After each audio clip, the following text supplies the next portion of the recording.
पश्चिम Bengal youth INTUC के अध्यक्ष अजितेश पांडे ने पार्टी के आला नेताओं की मौजूदगी में ऐलान किया है कि राज्य में कामगारों पर अगर किसी तरह का संकट आया तो वो चुप बैठने वाले नहीं हैं। मेहनतकश आवाम की लड़ाई वो सड़क से लेकर सत्ता के गलियारों और कानून की तंगलियों में भी लड़ने के लिए तैयार हैं।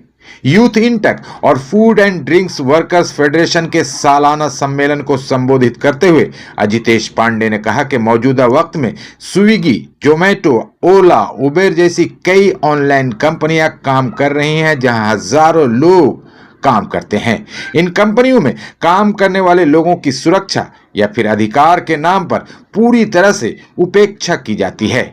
इसे देखते हुए इंटक अब ऑनलाइन कंपनियों में भी अपना संगठन बनाएगा और वहां काम करने वालों के हितों की रक्षा करेगा।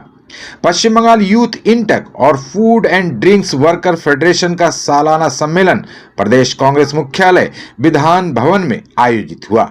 इस मौके पर इंटक के राष्ट्रीय उपाध्यक्ष से लेकर प्रदेश कांग्रेस अध्यक्ष शुभंकर सरकार, संजय लामा और सेवा दल के प्रदेश अध्यक्ष राहुल पांडे समेत कांग्रेस और इंटक के कई आला नेता मौजूद थे। सभी ने लगातार बंद होते कल कारखानों और रोजगार के घटते मौकों पर चिंता जताते हुए इसके लिए केंद्र और राज्य सरकार की नीतियों को जिम्मेदार ठहराया। उन्होंने इल्जाम लगाया कि केंद्र में मोदी और राज्य में दीदी की सरकार का एकमात्र मकसद किसी भी कीमत पर सत्ता में बने रहना है। इन सब के बीच मजदूरों और कामगारों के हितों की लगातार अनदेखी हो रही है, लेकिन इसकी सुध लेने वाला कोई नहीं है। पश्चिम बंगाल यूथ इंटक का आज राज्य सम्मेलन था, वार्षिक राज्य सम्मेलन। इस वार्षिक राज्य सम्मेलन में उपस्थित थे हमारे ऑल इंडिया एनटीयूसी के senior vice president Shri CP Singh ji, जो पश्चिम बंगाल के इंचार्ज भी हैं, हमारे ऑल इंडिया यूथ एनटीयूसी के सभापति श्री संजय गाबा जी, हमारे प्रदेश कांग्रेस के सभापति श्री शुभंकर सरकार जी एवं प्रदेश कांग्रेस और इंटक के विभिन्न राज्यों के नेतागण उपस्थित थे। यूथ इंटक का ये वार्षिक सम्मेलन हर साल होता है।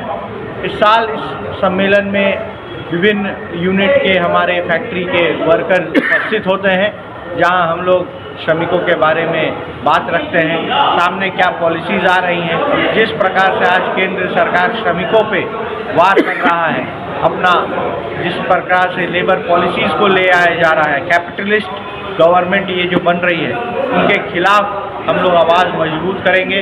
अनऑर्गेनाइज्ड सेक्टर में यूनियनों को मजबूत करने के बारे में निर्देश दिया गया है।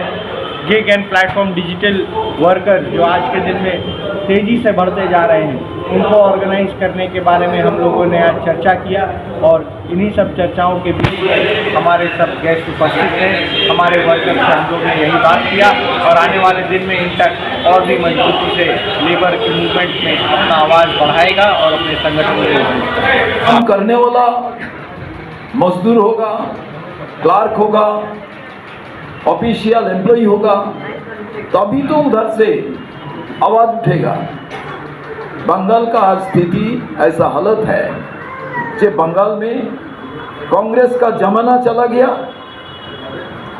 फैक्ट्री इंडस्ट्री पूरा लॉकडाउन हो गया, लेफ्ट फ्रंट आया, फिर भी कुछ नहीं हुआ, एक एक करके फुल बंद हो गया।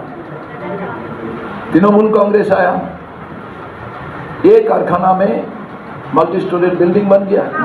भाजपा ने सारा हिंदुस्तान में कुछ नहीं किया, हेवी इंडस्ट्री एक भी नहीं बनाया। जो हेवी इंडस्ट्री बनाया था कांग्रेस ने बनाया। ये लोग खाली बेचने का काम कर रहे हैं। हमारा आईएनटीयूसी लीडरशिप संजीव रेड्डी जी वरिष्ठ नेता, एक लेबर ऑर्गेनाइजेशन का खुला किताब है।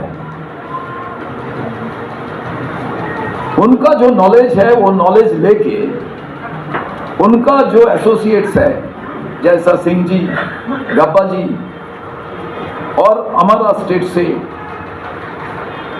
रोमेन पांडे था, उनका बहुत करीब लड़ने वाला एक श्रमिक नेता इसका बाद बंगाल से प्रदीप्ता है, कमर साहब है, यंग जनरेशन का अंदर में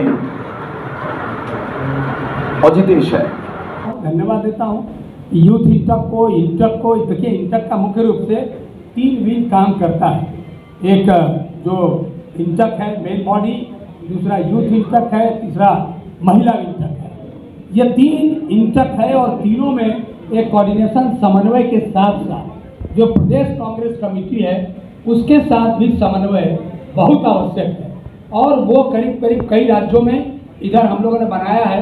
मैं बिहार का रहने वाला हूँ, तो हम राष्ट्रीय स्तर पर देखते हैं, लेकिन मैं बिहार में भी अध्यक्ष हूँ। तो वहाँ मेरा कार्यालय ही प्रदेश कांग्रेस कमेटी के ऑफिस में है और बड़ा कार्यालय है। जितने भी फ्रंटल ऑर्गेनाइजेशन है उससे बड़ा कार्यालय कांग्रेस ने मुझको बिहार में सदाकत आश्रम में मुहैया कराया। बड़ा कार्यालय है और इंटक का कार्यालय वहाँ चलता है। कोई कह नहीं सकता है कि इंटक या कांग्रेस के कोऑर्डिनेशन में कोई कमी है। तो एक ये ज़रूरत है और राष्ट्रीय स्तर पर भी इसकी ज़रूरत है, जिसके चलते कभी कभी आप देखते हैं कोई आदमी कभी कोई पैरेलल खड़ा हो जाता है, कोई कभी इंटक का कहीं कोई अध्यक्ष बन जाता है, जिसको मतलब एक जो डिसिप्लिन होना चाहिए उसका दिक्कत है। तो मैं दादा को धन्यवाद देते हुए, अभी हमारे प्रीतम दादा ने भी बात बोली है और हमारे और जो एक नेता थे हमारे कांग्रेस के, वो चले गए, उन्होंने काफ़ी देर तक उन्होंने बोला, अच्छी बात उन्होंने कही।